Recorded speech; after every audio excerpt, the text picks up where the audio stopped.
Okay, are we living in clown world right now? Because I'm not going to lie, guys. I feel like we're living in clown world right now because this just dropped. Bob Iger to step down as Disney CEO effective immediately. This is some crazy, absolutely breaking news, and we're going to talk about it right now.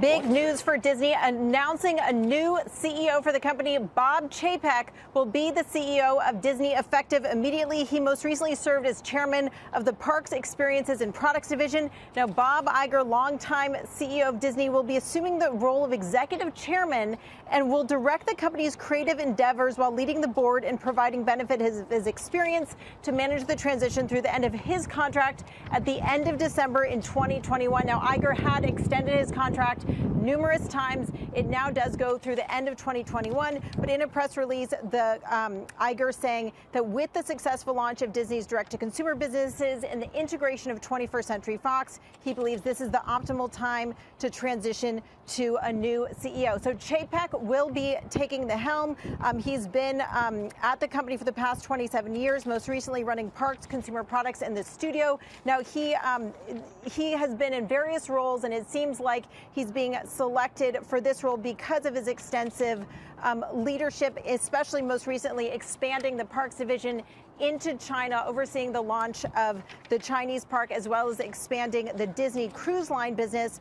Then before that, from 2011 to 2015, Chapek was president of what was formerly the Disney Consumer Products segment. Before that, he also ran the Walt Disney Home Entertainment division.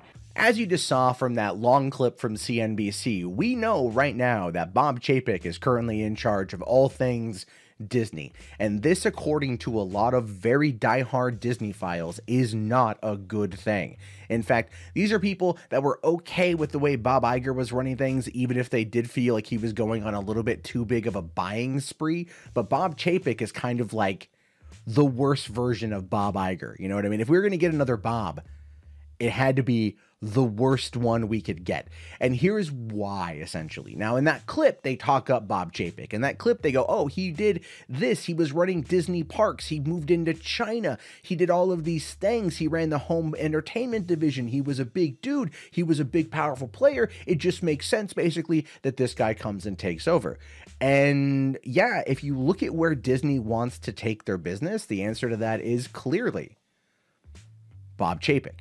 They want to go to China. Let's make no mistake about that, right? There's no mistake about that whatsoever. I'm going to be talking about Disney's plans for Star Wars: The High Republic and how it pertains to China very soon, and that's something to look forward to.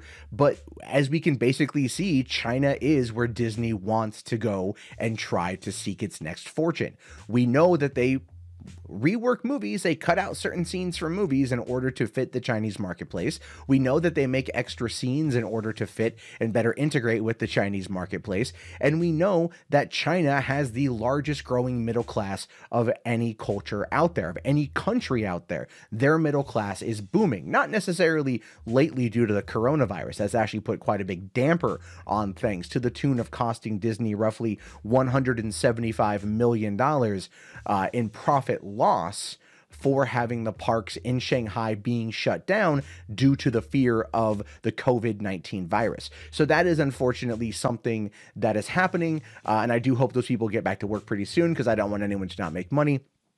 But Chapek is the kind of guy who likes to cut budgets and try to still make things profitable. And that, of course, is probably where he is going to be taking everything. So let's kind of look at Iger's legacy right quick, and then we're going to talk about how this pertains to Chapek. So Iger, over the course of the past couple of years, has gone on a massive buying spree, and he's found a way to, well, his goal has been to integrate all of those new IPs into the parks department. And the reason why is because parks pulls in $16.6 billion every single year, right? That's their average take home, is $16.6 billion. Well, when you think about that in regards to profit after operating everything else, that's $2.2 billion in profit for Disney. Think about that. $2.2 billion in profit for Disney every single year just from the parks. And as we saw in that clip, Chapek also revitalized the cruise line. Okay, so he's all about the theme park experience. Look at what's going on with Disneyland and Walt Disney World right now. They're doing Galaxy's Edge, a park they spent $1 billion each on, right? $2 billion total for that park, and those 2 rides per park or per land. And you know what? Like, people have been worrying whether or not that's actually going to be a success. I think with the integration of the Galactic Star Cruiser, which is going to be that premier hotel line or hotel experience, all-inclusive experience coming next year, is definitely something that Chapek is putting through. We know that they're doing Avengers Campus at Disneyland. That's going to be big by trying to integrate Marvel, the biggest pop culture property in the world, bar none, into that particular dynamic. And they're going to also be raising the prices to price out the middle class and the lower class, or at least the upper middle class might be the only demographic or the lowest demographic to get into the parks now. But they look at that as being, well, the cost of doing business. They're creating luxury theme park experiences in order to bring in the upper middle class and the upper class who have the money to spare. And looking at China with its growing middle class, its growing economy, those people are going to be wanting to get in on the Disney train because they're finally going to get access, be able to afford access to things from the West, of which they were previously heavily denied in China. So Iger was just kind of like the stepping stone to China. Chapek, from what I can tell here, effectively is just the guy leading the charge. And since that is where they are going to want to try to make most of their money, it makes sense to put a dude up there who is absolutely fundamentally pro-China and pro-working with that authoritarian regime, because that's what it is. That's what it is. That's all it is. So I'm definitely surprised that that Chapek is taking over so quickly, that Iger is stepping down effective immediately. It kind of blindsided everyone. You know, some people have said with the acquisition of 20th Century Fox and the integration of those studios and the launch of Disney Plus and the purchase of Marvel, the purchase of Lucasfilm, all of those things, obviously they're in a good position right now for him to step down because Disney is at a good spot. Well, with the announcement of this, their stock actually dropped a couple percentage points, which is not good, but it's going to bounce back. Obviously, it's Disney. It's always going to bounce back. I mean, Netflix might have the higher stock price, but ultimately Disney is a more valuable stock to have because it's always going to find a way to bounce back, especially once China gets back to normal and they're able to then continue their push into the Middle Kingdom. And that's where they're going to be going next. So this Iger situation is absolutely crazy.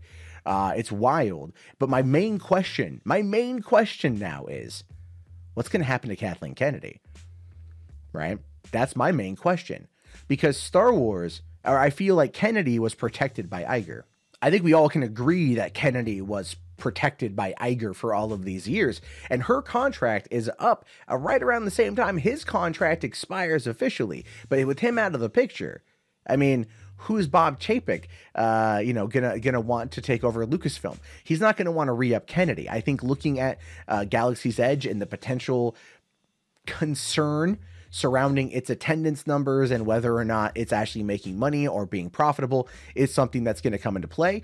And also the fact that, you know, the Solo and the Rise of Skywalker failed to really kind of meet the expectations. I do think $1.5 billion was a solid expectation for the Rise of Skywalker. It's coming in at less money than Joker worldwide for a much larger budget. So that is something. And it's a wild place to be. So we're gonna have to wait and see what happens here. More details are obviously going to come in the next coming days. I'm very curious to see how hardcore Disneyphiles respond to this.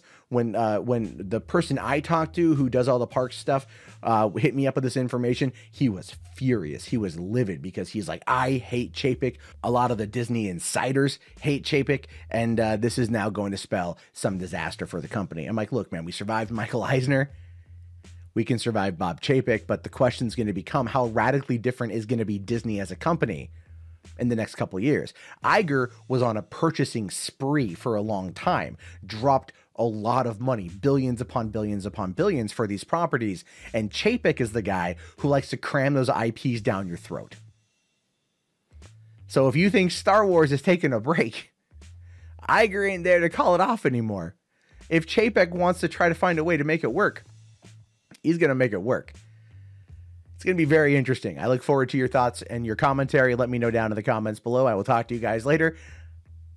I still got to wrap my head around this a bit more, but I want to hear your thoughts. Have yourself a great day, guys. Please subscribe if you're new, and have yourself a great day, and peace out.